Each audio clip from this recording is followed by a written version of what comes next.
할렐루야. 오늘 5월 6일 새벽 기도 제단으로 나오신 모든 성도님들을 축복합니다. 먼저 기도하고 본문의 말씀 제가 봉독하도록 하겠습니다. 하나님 아버지, 감사합니다. 이 새벽 제단에 우리가 나와 하나님께 말씀 듣고 오늘 하루를 준비하기를 소원합니다. 이 말씀이 저희들에게 레마의 말씀으로 영의 양식으로 허락하여 주셔서 오늘 이 말씀 붙잡고 우리의 삶에 예수 그리스도의 믿는 자로서의 삶을 승리할 수 있도록 도와주시옵소서. 이 모든 말씀 우리 구주 예수님의 이름으로 기도드렸습니다. 아멘. 오늘은 시편 11편의 말씀입니다. 내가 여호와께 피하였거늘 너희가 내 영혼에게 새같이 내 산으로 도망하라 함은 어찌함인가. 악인이 활을 당기고 화살을 시위에 먹이며 마음이 바른 자를 어두운 데서 쏘려 하는도다.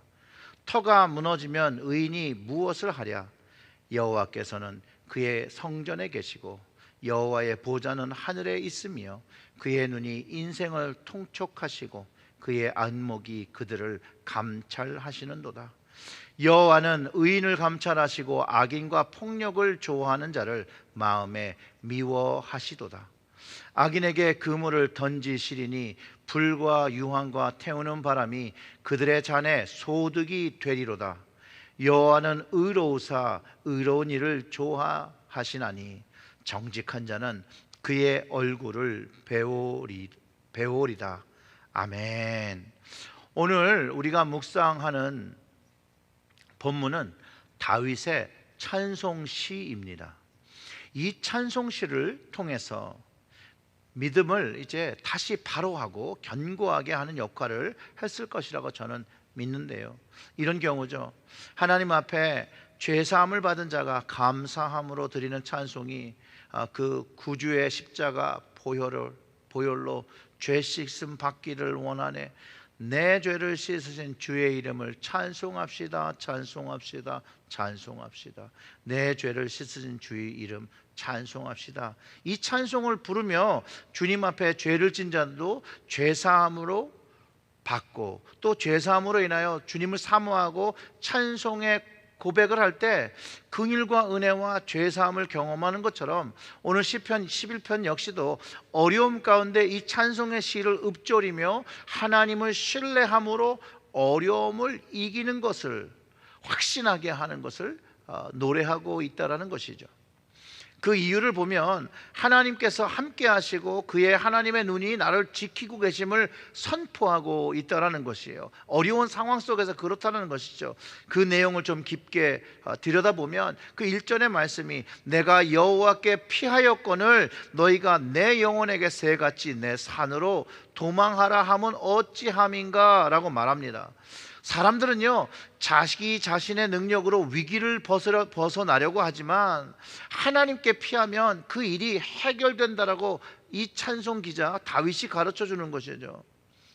어려울 때 사람들은 많은 피하라고 하는 조언을 주는데 그러나 인간의 방법은 안 된다는 거예요. 산으로 도망하고 몸을 피신시키는 것으로는 그 문제가 해결되지 않는다는 거예요. 다윗은 오직 여호와 하나님께 피함으로 인해서 그 일이 해결될 것이라고 말하고 그것이 가장 효과적이고 문제를 해결하는 방법이라고 가르쳐 주는 것이죠. 하나님께 피하는 것. 다윗은 왜 하나님께 피한다라고 이렇게 설명을 하고 있는 걸까요? 아마 하나님을 신뢰하고 하나님에 대한 확신이 있었기 때문이라는 것이죠. 이런 의미일 겁니다. 만약 우리가 문제에 봉착한다면 가장 먼저 이 문제를 의논해야 할 사람이 어떻게 보면 가장 신뢰하는 사람일 거고 또한 그 사람이 그 문제의 해결책을 줄 수 있다라는 믿음, 그 확신이 있을 때라는 것이라는 거죠. 동의가 되시죠? 다윗이 이런 고백을 드릴 수 있었던 배경은 자신이 경험한 하나님의 도움이 있어서라는 거죠. 그가 자신의 적들에 의해서 쫓길 때 또 왕 사울이 다윗을 죽이려고 하는 그 추격 속에서 하나님의 도우심을 경험한 적이 있었다는 거예요. 아들 압살롬이 반역해서 쫓길 때도 하나님의 도우심을 경험했다라는 거예요. 그래서 2절과 3절을 보면 악인이 활을 당기고 화살을 시위에 먹이며 마음이 바른 자는 어두운 데서 쏘려 하는도다. 터가 무너지면 의인이 무엇을 하랴 라고 말하는데, 이게 무슨 말이냐면 하나님께 피하는 자 바로 마음이 바른 자고 하나님은 이 의인을 지키신다는 말이에요. 그러니 문제가 생기면 찾는 이가 누가 되어야 되냐고 말하고 있는 것이죠. 하나님이죠. 여호와 하나님께 피하는 자가 되어야 하는 것이에요. 그 하나님께 피하는 자가 하나님의 은총을 입으며 하나님의 보호하심을 입으며 하나님의 역사를 경험하게 된다는 것이에요. 이런 모습을 마음이 바른 자라고 표현하고 의인이라고 표현하는 거예요. 즉 마음이 바른 자, 의인이 하나님께 나아간다는 말이라는 것이죠. 의인은 하나님께 피한다는 것이에요. 왜냐하면 그 하나님에 대한 확신, 신뢰를 가지고 있다는 것이 바탕되어 있다는 것이죠. 욥의 고백처럼 욥이 어려움을 당할지라도 욥은 그렇게 고백을 합니다. 나를 죽이실지라도 하나님을 신뢰한다라는 그 고백, 바로 하나님 앞에 마음이 바른 자이며 의인이라는 것이죠. 그리고 하나님은요, 하나님을 찾는 의인을 그냥 버려두지 않으신다라는 거예요. 그리고 악인이 잘 되는 것처럼 보일 수 있겠지만 악인은 반드시 심판을 받게 되고 의인은 구원을 얻는 것이 하나님의 정의이자 하나님의 공의임을 가르쳐주고 있다는 거예요. 이 정의와 공의의 하나님을 그 4절과 5절에서 이렇게 얘기하는 것이죠. 여호와께서는 그의 성전에 계시고 여호와의 보좌는 하늘에 있으며 그의 눈이 인생을 통촉하시고 그의 안목이 그들을 감찰하시도다. 여호와는 의인을 감찰하시고 악인과 폭력을 좋아하는 자를 마음에 미워하시는도다. 감찰하고 계시고 의인이 누구인지 악인이 누구인지 하나님은 알고 계시다라는 것이에요. 이쯤에서 우리는 우리의 모습을 정직하게 좀 돌아보아야 된다는 것이죠. 나는 하나님을 의지하고 하나님을 신뢰하는 의인인가, 아니면 악인인가? 하나님을 가까이 하는 자인가, 하나님을 멀리 하는 자인가? 하나님의 말씀에 순종하는 자인가, 하나님의 말씀에 불순종하는 자인가를 우리는 돌아보아야 한다는 것이에요.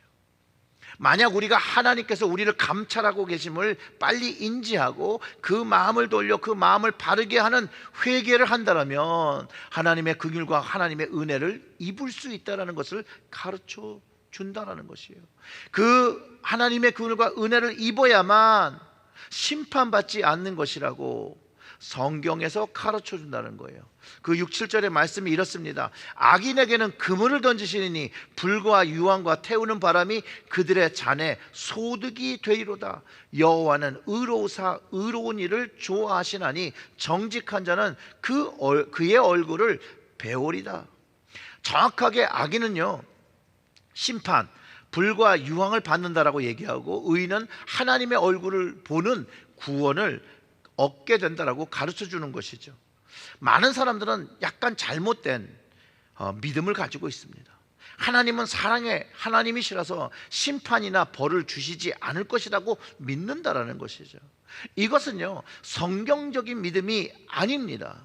성경에서는 반드시 악인은 벌을 받고 의인은 구원을 받는다고 가르쳐 주고 있습니다.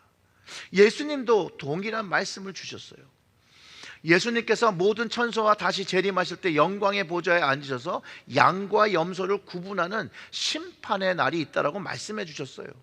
그래서 양은 오른편에, 염소는 왼편에 두어 구분하고 오른쪽에 있는 양은 창세부터 예비된 나를 상속받는 구원을 받고 왼쪽에 있는 염소에게는 저주받은 자라고 칭하시며 마귀와 그 사자들을 위하여 예비된 영원한 불에 들어가라 라고 말씀하신다라는 거예요.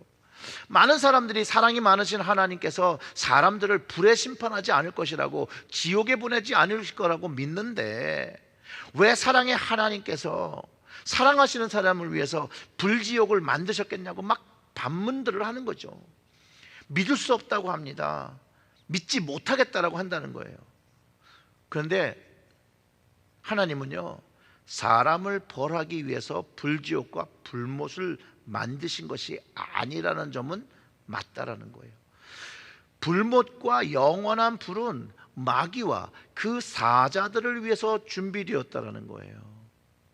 그런데 그 마귀와 사자들을 쫓은 사람들이 함께 그 불못에서 그 지옥의 심판을 받는 것이라고 말해주고 있다는 것이에요. 그래서 악인이 영벌을 받는다라고 성경이 가르쳐주고, 의인은 하나님에게 피하고 하나님을 의지하고 하나님께 나아가는 의인들은 영생을 받는 것이라고 예수님께서 가르쳐 주시는 것입니다. 천국이 존재하듯이 지옥, 그 불못이 존재하고 있습니다. 우리는 예수 그리스도를 통해서 죄사함을 받았기 때문에 의로운 자라고 칭함을 얻고 하나님 앞에 의인이 되어 용서함을 받아 그 마음이 바른 자가 되어 주님께 나아갑니다. 왜냐하면 주님께서 모든 죄를 십자가에 대신 지시고 감해 주셨다는 거예요. 바로 이것이 우리들이 여호와 하나님께 피하는 방법입니다. 여호와 하나님께 가까이 나아가는 방법입니다. 예수 그리스도의 보혈을 의지하여 십자가를 의지하여 십자가의 방법으로 하나님께 피하고 하나님께 가까이 나아간다는 것이죠. 그 십자가의 방법을 확신하고 신뢰하며 나오는 그들을 마음 바른 자라고 하나님께서 말씀해 주시고 하나님은 그를 구원하신다라고 가르쳐 주는 겁니다. 그런데 십자가의 구원을 알지 못하는 사람, 그 사람은 그 마음이 그 구원의 하나님을 바라보지 못하고 주님께 피하지 못하고 어디를 보고 있냐면 세상을 바라보고 있고 세상적인 것을 그 마음에 채우고 살아간다는 것이죠. 만약 여러분 우리 마음에 세상 것을 채우고 정욕적인 것을 채우는 거 누가 안다라는 거예요? 먼저 내가 알겠죠. 그리고 하나님도 하신다는 거예요. 하나님께서 그 마음을 감찰하신다는 것이에요. 그러면 빨리 그 마음이 바른 마음 되도록 회개해야 되는 것이죠. 하나님이 기뻐하시는 마음이 아니라는 것이에요.